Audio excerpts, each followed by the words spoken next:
Charging পোর্টে ময়লা জমে থাকলে অনেক সময় ডিভাইসে চার্জ হয় না, অনেক সময় আবার চার্জ হতেও দেরি হয়।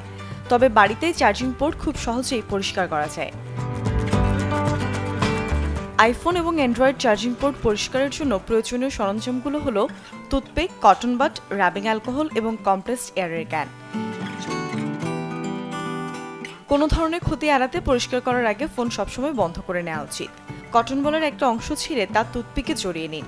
চাইলে কটন বাডসও সরাসরি ব্যবহার করা যেতে পারে।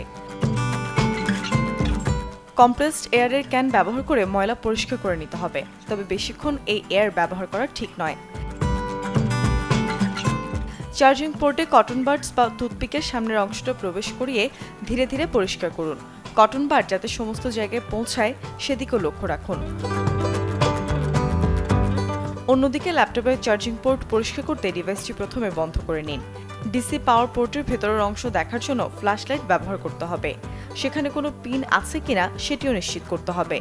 এরপর মুঠোফোন পরিষ্কার করার পদ্ধতিতেই বাকি নিয়ম অনুসরণ করুন। চার্জিং পোর্টের ক্ষতি প্রতিরোধ করতে যত্ন সহকারে এইসব ডিভাইস ব্যবহার করা উচিত।